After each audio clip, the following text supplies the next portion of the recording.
As scientists, we realize that color is merely a question of the wavelengths of ethereal vibrations. But that does not seem to have dispelled the feeling that eyes which reflect light near wavelength 4800 are a subject for rhapsody, whilst those which reflect wavelength 5300 are left unsung. We have not yet reached the practice of the Laputans who, if they would, for example, praise the beauty of a woman or any other animal, they describe it by rhombs, circles, parallelograms, ellipses, and other geometrical terms. The materialist, who is convinced that all phenomena arise from electrons and quanta and the like, controlled by mathematical formulae, must presumably hold the belief that his wife is a rather elaborate differential equation. But he is probably tactful enough not to obtrude this opinion in domestic life. If this kind of scientific dissection is felt to be inadequate and irrelevant in ordinary personal relationships, it is surely out of place in the most personal relationship of all, that of the human soul to a divine spirit. Arthur Eddington, 1927.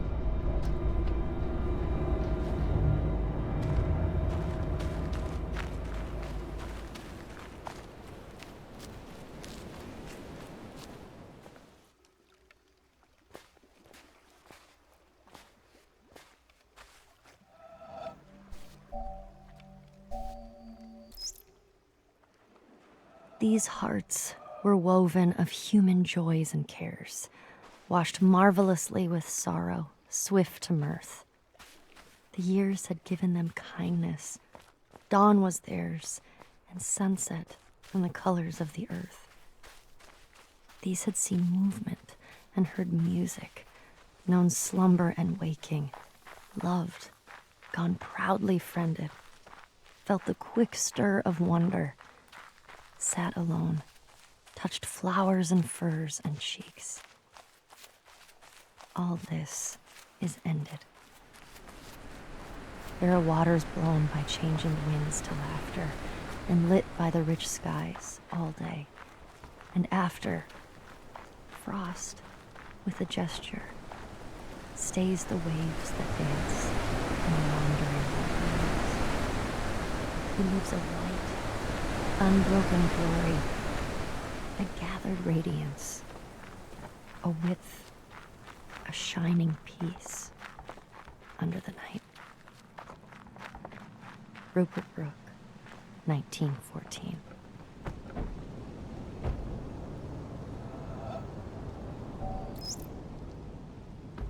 Then the occupant of the first would shout to keep him clear, and if the other did not hear it the first time, nor even when called 3 times, bad language would inevitably follow.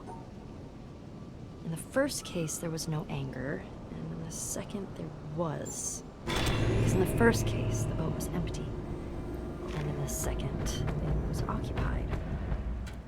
And so it is with man. If he could only roam empty through life, who would be able to injure him? Zhuangzi, 4th century BC. So, how'd it go? I don't know. I don't remember. Wait, what? No, it's not, it's normal for me. I never remember my dreams. If I try right when I wake up, I can just barely remember fragments. Later in the day, even 20 minutes later, those fragments are gone. Unless I wrote them down. And if I read them later, it's like, these are ramblings of a crazy person. Yeah, but then how do we know there aren't any side effects? I mean, do you remember everything else about your life? It's fine. I mean, we're just doing suppression, not lobotomies. I mean, everything is still there. In dreams, we often take on personalities that are a little different. We forget details of our waking life and remember fictions in their place. How does that happen? Well, we're just using the same pathways. That's fine. But really, how should I know if something's missing? If you forget a few random little things, how would you remember that you forgot? Nothing big is missing. I don't think. Wait, who are you again? Oh, God. Why did we let you go first? First hasn't happened yet. I was just dipping my toes into the pool. Real first happens when someone dives right in and gets to decide for themselves when to come out. Who's that gonna be? You? Ugh. I long for the days when we weren't sure we'd be doing anything this scary. It'll be fine. It's not scary. It'll be fun. So fun you don't even remember? Okay, no. Shoo. I want to re-record this one before I go home. I have some new ideas about it. What? Because of the test? Yes. Because of the test. Possibly. I thought you didn't remember anything. Interesting. Yeah. Have a good night. I'll see you tomorrow.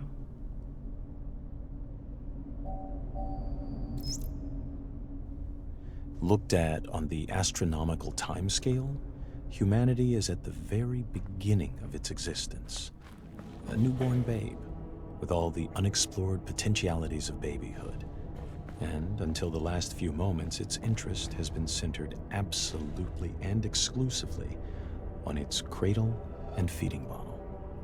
It has just become conscious of the vast world existing outside itself and its cradle. It is learning to focus its eyes on distant objects, and its awakening brain is beginning to wonder, in a vague, dreamy way, what they are and what purpose they serve. Its interest in this external world is not much developed yet, so that the main part of its faculties is still engrossed with the cradle and feeding bottle, but a little corner of its brain is beginning to wonder. James Jeans, 1928.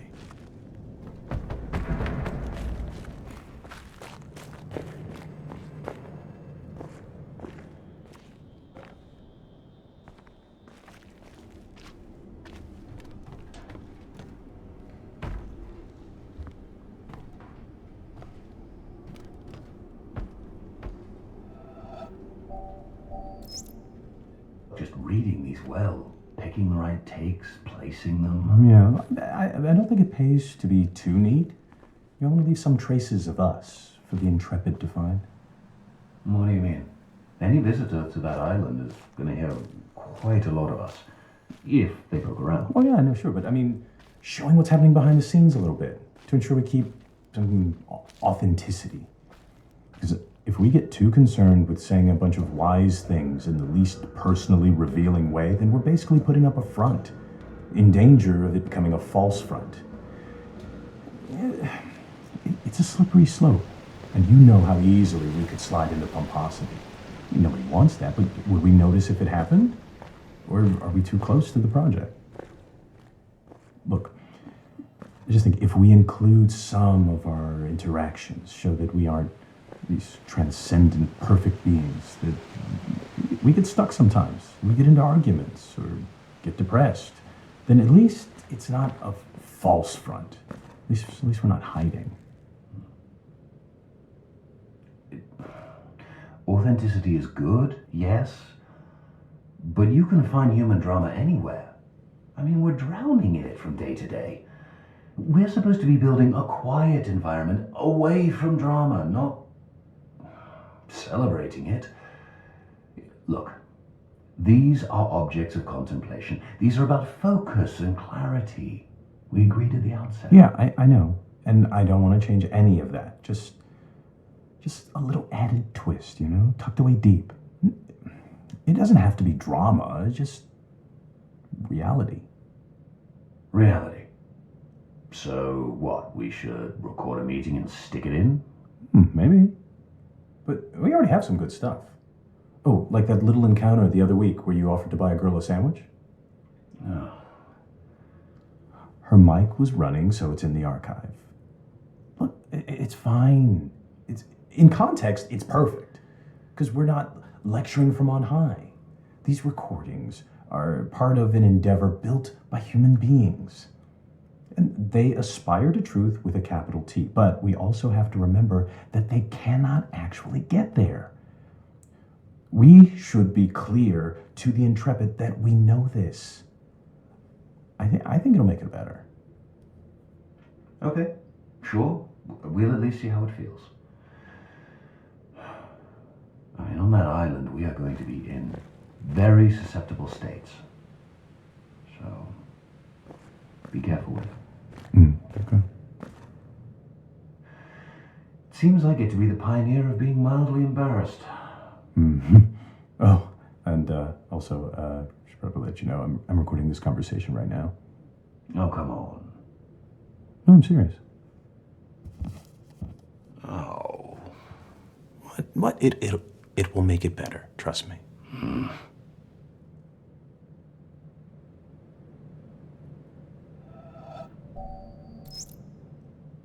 I cannot understand why we idle discussing religion. If we are honest, and scientists have to be, we must admit that religion is a jumble of false assertions with no basis in reality. The very idea of God is a product of the human imagination. It is quite understandable why primitive people, who were so much more exposed to the overpowering forces of nature than we are today, should have personified these forces in fear and trembling. But nowadays, when we understand so many natural processes, we have no need for such solutions. I can't, for the life of me, see how the postulate of an almighty God helps us in any way. What I do see is that this assumption leads to such unproductive questions as to why God allows so much misery and injustice, the exploitation of the poor by the rich, and all the other horrors he might have prevented. If religion is still being taught, it is by no means because its ideas still convince us, but simply because some of us want to keep the lower classes quiet. Quiet people are much easier to govern than clamorous and dissatisfied ones. They are also much easier to exploit. Religion is a kind of opium that allows a nation to lull itself into wishful dreams and so forget the injustices that are being perpetrated against the people. Paul Dirac, 1927, as related by Werner Heisenberg. So, you see what I'm saying here? Yep, this one doesn't fit either. How would you characterize the way in which it doesn't fit? Well, it's about arguing. And it's about being greatly disturbed by issues that are relatively small. It's not aiming high, and it's not about ultimate truth, not really. It's mostly about what some stupid people are doing that is wrong compared to what I am doing that is right. But Paul Dirac was definitely a truth seeker, in the domain of physics at least. Yeah, but I don't feel that attitude in this piece at all. If a belief is just formed in opposition to other beliefs, it can't be fundamental. It can't be that deep. But, you know, where he says the thing about natural processes, he starts to outline an actual philosophy. Interesting. There's something that could stand on its own, that it isn't just rejection and opposition, but then he drops it. No, this isn't the Atheist Manifesto we need. I'll keep looking. Okay. You know, at one point Dirac also wrote this. One could perhaps describe the situation by saying that God is a mathematician of a very high order, and he used very advanced mathematics in constructing the universe. I think he meant God in an Einstein kind of way.